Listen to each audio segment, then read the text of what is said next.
नमस्कार, आपका बहुत बहुत स्वागत है। मैं हूं आपके साथ अभिषेक तिवारी। बुलेटिन में सीधे आपको ले चलेंगे रायपुर, जहां मातारी वंदन योजना को लेकर प्रेस कॉन्फ्रेंस कर रहे हैं वित्त मंत्री ओपी चौधरी, स्वास्थ्य एवं परिवार कल्याण मंत्री श्याम विहारी जायसवाल, महिला एवं बाल विकास मंत्री भी मौजूद है कार्यक्रम में। अगर आपको कहीं मिलेगा तो जरूर देखिएगा। उनको याद भी नहीं था कि उन्होंने घोषणा भी की। जहां हमारी सरकार 100 दिन के भीतर में इस योजना को पूरे तरह से लॉन्च कर रही है। प्रदेश की 86% से ज्यादा जो इस कैटेगरी में 21 वर्ष से अधिक उम्र के विवाहित कैटेगरी में आते हैं। अभी भूपेश बघेल जी कहीं बोल रहे थे, मैं देखा था, ये ट्वीट किया था उन्होंने कि 1 करोड़ इतने मतलब वोटर हैं। तो भूपेश बघेल जी की गणित को मैं दुरुस्त करना चाहता हूं, उनको बताना चाहता हूं कि 21 साल से ऊपर की जो माता बहनें हैं, 21 साल की ऊपर की माता बहनें जो विवाहित हैं, उनको हमको योजना का लाभ देना है। वोटर लिस्ट में जो नाम सम्मिलित हैं, जरूरी नहीं कि वो सभी विवाहित हों, और जो वोटर लिस्ट में नाम नहीं हुए वो जरूरी नहीं कि इस योजना के लाभार्थी ना हो। तो इसलिए हमने नए सिरे से फॉर्म भरवाया। और 1 करोड़ की बात नहीं है, 21 साल से ऊपर की विवाहित माताओं बहनों की जो संख्या है प्रदेश में लगभग 82 लाख है। और उन 82 लाख में से 70 लाख 12,000 बहनों को प्रथम चरण में दे रहे हैं, जिसका परसेंटेज परहैप्स लगभग 85-86% बैठता है, 86% बैठता है। पूरे देश भर में, मैं दावे के साथ कह रहा हूं, आपको दावा कर रहा हूं, पूरे देश में कोई ऐसा प्रदेश नहीं है। बहुत सारे प्रदेश में मतलब माताओं बहनों के लिए योजना इस तरह की चल रही है। कर्नाटक का आप उदाहरण ले सकते हैं, जहां पे कांग्रेस की सरकार है। कोई ऐसा प्रदेश नहीं है जहां पे इतने लिबरल क्राइटेरिया हों और इतने बड़े परसेंटेज में महतारी वंदन योजना के अंतर्गत लाभ दिया जा रहा हो। छत्तीसगढ़ में सर्वाधिक परसेंटेज में माताओं बहनों को कवर किया गया है, जो विष्णुदेव साय जी की सरकार की माताओं बहनों के लिए, नारी सशक्तिकरण के लिए, माताओं के सम्मान के लिए उनकी प्रतिबद्धता को दिखाता है। और कांग्रेस का जो दोगलापन है वो साफ तौर पर घोषणा पत्र में दिखाई देता है, जिसमें उन्होंने कहा था कि प्रत्येक वर्ष 6,000 रुपए प्रत्येक वर्ष देंगे, 500 रुपए प्रति माह देंगे। लेकिन उन्होंने एक भी माता बहन को 5 साल के भीतर 5 रुपए तक का भुगतान नहीं किया। तो निश्चित रूप से लोकतंत्र में इसका लाभ किसी भी पार्टी को मिलेगा जो काम करेगा। कांग्रेस ने कहा है कि आप लोग अभी से कर्ज लेने लगे हैं और जब 5 साल की स्थिति होगी तो कांग्रेस से ज्यादा आप कर्ज।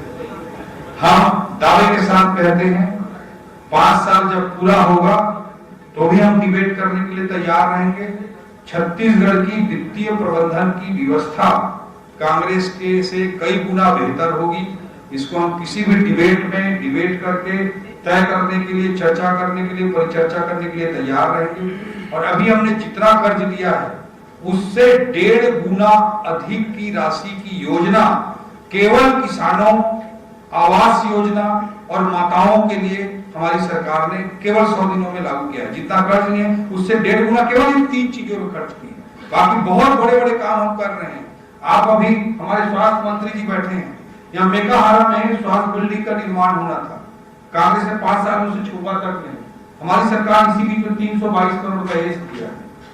चिरमिरी में रेल परियोजना 120 करोड़ की राशि 50-50 में सेंटर से 50 मिलना था, सेंटर से स्टेट से 50% देना था। चिरमिरी रेल लाइन की योजना 120 करोड़ केंद्र के बजट में आके पड़ा हुआ था। 5 साल तक कांग्रेस ने पूछा तक नहीं, हमने सीधा 120 करोड़ रुपए का प्रावधान किया है। सिम्स मेडिकल कॉलेज, जहां पे जर्जर बिल्डिंग में इतना बड़ा प्रदेश का एक प्रतिष्ठित मेडिकल कॉलेज चलता है, उसमें 5 साल तक इन्होंने उसमें एक ईंट डालने का काम नहीं किया। हमने 700 करोड़ रुपए का सिम्स मेडिकल कॉलेज बिलासपुर के लिए प्रावधान किया है। तो इस तरह के बड़े काम भी कर रहे हैं। एक विकासशील अर्थव्यवस्था में आर्थिक और वित्तीय पैमानों के तहत अगर हम लोन लेते हैं और उसका सही उपयोग करते हैं तो डेफिसिट फाइनेंसिंग किसी भी डेवलपिंग इकोनॉमी के लिए बहुत अच्छा होता है, अगर उसके क्वालिटी ऑफ एक्सपेंडिचर अच्छी हो। ये लोग कर्ज लेते थे और उसको इधर दे दिए, उधर तिवारी भैया को पहुंचवा दो, इधर ये करो, उधर वो करो। इस तरह से अगर कर्ज लेंगे तो निश्चित रूप से कोई प्रदेश बर्बादी की कगार पे जाएगा। ये काफी दिन से पूछ रही थी। आर्थिक चीजों पर अभी प्रदेश में आप जो चर्चा कर रहे हैं, तो यहाँ पर महत्वपूर्ण मेरी तरफ से ये हो रहा है कि आपका जो पूरा एनुअल बजट है, उस एनुअल बजट का 3/4 लगभग आपके सिर्फ दो योजनाओं पे लगा दिया है, महतारी वंदन योजना और कृषक पोषण योजना। का- और लगभग आंकड़े जो दिख रहे हैं पैरेलल है, सिमिलर है। नहीं स्वाति जी, आपको थोड़ा करेक्ट कर दूं मैं। तो हमने 10,000 करोड़ रुपए का कृषक उन्नति योजना का प्रावधान बजट में किया है। चलिए वो बढ़ के 13-14,000 करोड़ तक हो सकता है, जो पूरा हमको पैसा लाना पड़ सकता है, एडिशनल प्रोविजन करना पड़ सकता है। 14,000 करोड़ में मान लेता हूँ, 13,000 करोड़ में लेता हूँ। महतारी वंदन योजना के 8,000 करोड़ रुपए हुआ, तो दोनों मिला के 21,000 करोड़ रुपए हुआ। हमारे बजट का साइज 1,47,000 करोड़ रुपए का है। तो प्रदेश में एक कांग्रेस के कुव्यवस्था, भ्रष्टाचार, माफिया राज के कारण समस्या थी। वित्तीय प्रबंधन कोई समस्या नहीं होगी अगर हमारी नियत साफ है।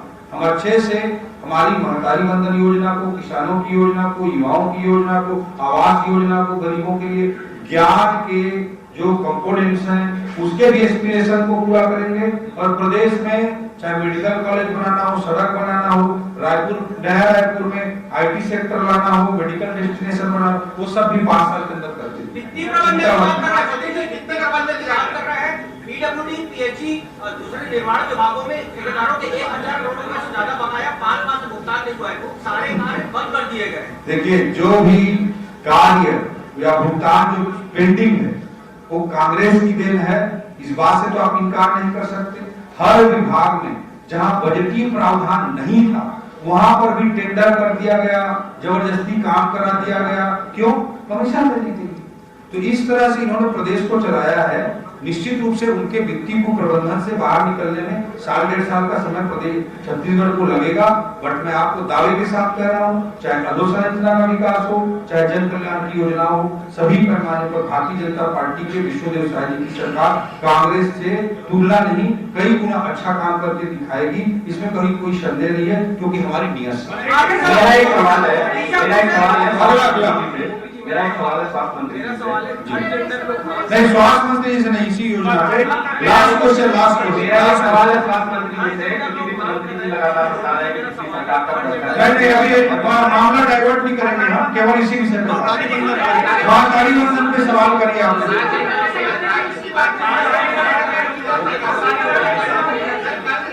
चलिए, महतारी वंदन पे कोई सवाल पूछना है पूछो। चलो चित्रा जी पूछिए, चित्रा जी पूछिए। चलो बताओ। क्योंकि आपने बहुत साइजली कहा कि जो आर्थिक रूप से सक्षम महिलाएं हैं हमने उसको बाहर किया है, लेकिन इस योजना को फॉर्म भरवाते वक्त में पैन कार्ड को हमने शिथिल किया। और आप भी सब जानते होंगे कि पैन कार्ड की अगर डिटेल नहीं है तो किसी की वित्तीय मैनेजमेंट की स्थिति ऑनलाइन आप ट्रैक नहीं कर पाएंगे, आधार से किसी जो मतलब हो नहीं पाएंगे। तो क्या उस लेवल पे हम चेक करेंगे जो फॉर्म आए हैं क्या वो वाकई कैटेगरी? देखिए, 86% महिलाओं को कवरेज किया गया है और जो छोटी मोटी टेक्निकल एस्पेक्ट है उसका जरूर विभाग ध्यान रख लेगा। और मैं आपको इतना जरूर कहना चाहता हूँ कि महिला बाल विकास विभाग ने इतनी बड़ी संख्या में 70 लाख माताओं बहनों को फॉर्म भरवाया मात्र 15 दिन में। 3 दिन के अंदर पोर्टल बनवाया, पूरे प्रोसेस का ऑनलाइन किया और उसकी आधार सीडिंग करके 1 महीना के अंदर उनके खाते में पैसा हस्तांतरित करने जा रही है। तो न केवल इतनी बड़ी योजना जिससे महिलाओं को वित्तीय मदद मिलेगी, बल्कि इस योजना की इम्प्लीमेंटेशन के लिए जिस तरह से महिला बाल विकास विभाग ने काम किया है उसके लिए मैं निश्चित रूप से लक्ष्मी रजवाड़े जी को और उनकी पूरी टीम को बधाई देता हूँ। बहुत बहुत धन्यवाद।